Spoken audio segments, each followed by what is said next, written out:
Sa mga batang manonood, simula na ng kapanapanabik na eksena sa Broken Vow, brought to you exclusively by Sunsilk Strong and Long, Nido Fortified, Milo Powder, at New Ariel with freshness of downy passion.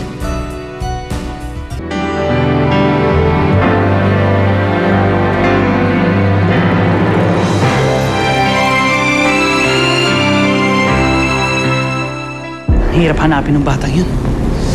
She could be anywhere. Bakit di mo kaya tawagan yung kaibigan mo? Yung TV executive ng isang news department. Pero papayag kaya si Melissa magpa-on ka? Even at this hour, busy ka pa rin kay Melissa. Hinahanap mo pa ang nawawala niyang anak. Pero ako na asawa mo at buong araw mong hindi nakita, niha-niho wala ko narinig sa'yo. Hindi ka na makakaalis dito. Pikit mo yung mga mata mo. Isipin mo kamay ni Eva yung hinahawakan mo eh. Parang kasama na rin natin siya, di ba? Salamat, Felix. Kasi kahit paano, nararamdaman ko nga nakasama ko si Eva. Gusto mo bang alamin tungkol sa nawawala naming anak? Ako na magsasabi sa'yo, hindi pa namin siya nahanap. Nandito ako para tumulong. Siya si Jean Reyes, producer ng CBT News. Nandito siya para gawan ka ng special news segment baka gusto mo manawagan sa TV. Para mas marami makaalam at mabilis yung chance na mahanap si Eva.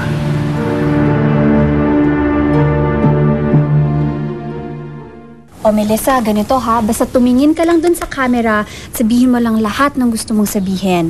Mas maganda kung galing sa puso mo para yung mga tao, mas mararamdaman nila na matutulungan ka nila sa paghanap mo kay Eva, ha? Sige, basta, ito na yung chance natin para mapakita mo sa lahat. Okay? Mama, malapit na po umere. Sige. Okay, sige na. Okay na ba? Ayan.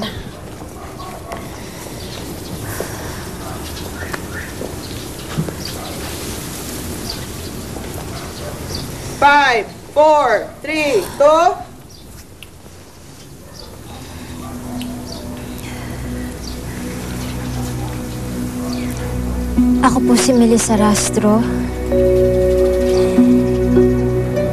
Ina ng nawawalang bata na si Eva Marie Santiago. Nananawagan po ako sa babaeng kumuha sa anak ko. Ate! Ate! Ate, buksan mo yung pinto! Tagal mo naman magbukas ng pinto. Kamusta ka na? Ayos naman ako. Napadaan ka yata. Wala lang. Chine-check lang kita. Ikaw ba, ate, iniinom mo yung mga gamot mo? Malu, ano ka ba? Magaling na ako. Ate, kailangan mo pa rin uminom ng gamot. Maintenance mo yun eh. Wala naman akong naramdaman na kakaiba simula nang lumabas ako ng ospital. Kaya nga ako na-discharge, di ba? Kasi nga magaling na ako. Nako, ikaw ate, alam mo marunong ka pa sa doktor. Basta inumin mo yung gamot mo.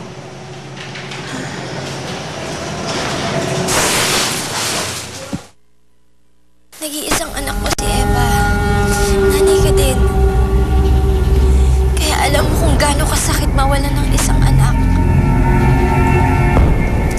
Hindi lang naman kami nahihirapan eh. Pati yung bata. Kaya sana, maisipan mong gawin ang tama. At ibalik mo na sa amin ang anak ko.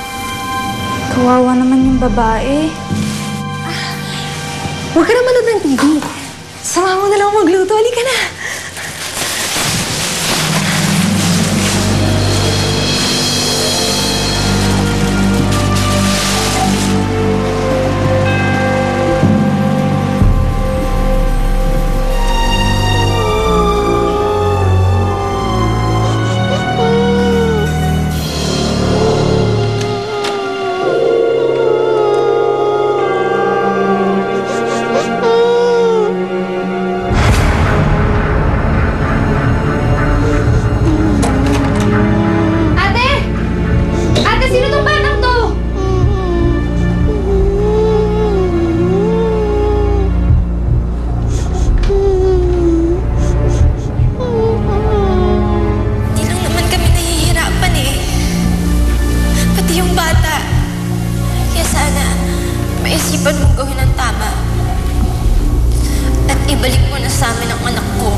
bumalik si Jenny at alam mo hindi na siya isusoli sa'yo ni Kuya Lando. Malubulag ka ba? Pamangkin mo yan. Anak ko yan. Si Jenny. Ate, hindi nga yan si Jenny eh. Ibang bata yan at yung batang yan, hinahanap na yun ng nanay niya.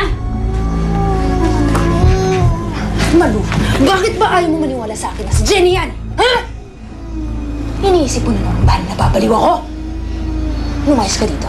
Lumayas ka dito dahil wala kang kwentang kapatid. Bakit pati ikaw gusto mong agawin sa akin ang anak ko? Walang makakakuha sa akin kay Jenny. Wala!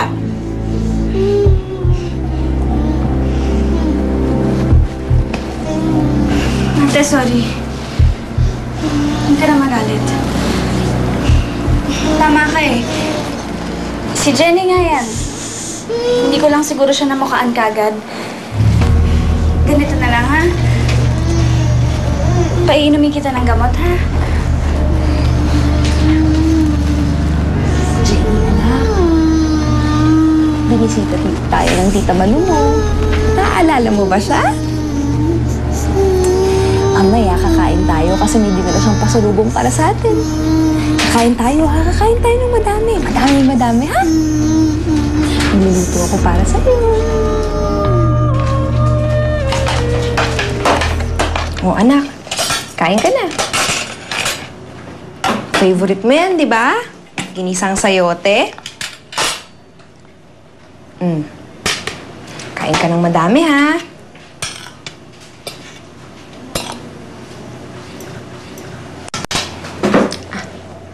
Sige na, kain ka na. Hindi po yan ang paborito ko.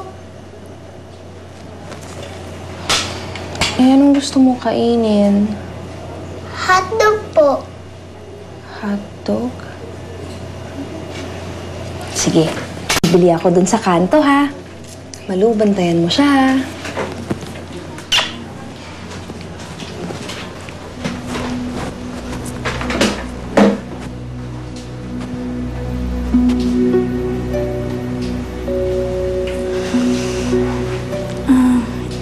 Ning, anong pangalan mo? Eva po. Ayan. Pasensya ka na sa ginagawa sa'yo ng ate ko, ha? Alam mo ba kung paano makakauwi sa inyo? Hindi po eh. Tutulungan niyo po akong bumalik sa amin? Oo. Dadaling kita sa mga pulis. Kailangan mo nang makatakas kasi inaatake na naman ng sakit yung ate ko, eh. Maraming salamat ha. Sorry hindi ka na namin ma-entertain. May lakad pa kasi kami ng asawa ko. Oo, walang problema. Kailangan na rin naman namin umalis eh. Melissa, tutuloy na rin ako. Sana wag mo masamayin ng mga tulong. Magkaibigan naman tayo, di ba? Maraming salamat, Roberto. Good luck, Melissa. Thank you.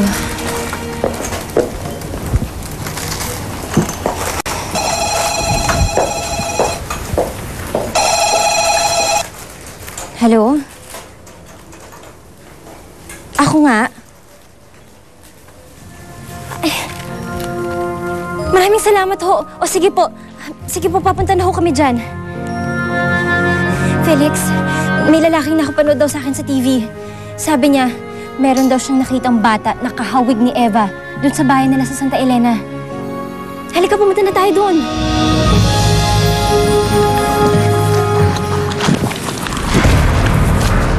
Malu! Malu, saan mo dadalhin ang anak ko? Ate, sasoli ko na siya sa mga magulang niya. Hindi pwede. Akin si Jenny. Ate, hindi nga to si Jenny eh. Alika dito, anak. Eva, buminaw ka na, dali. Alika dito, anak. Ano? Akin na, anak.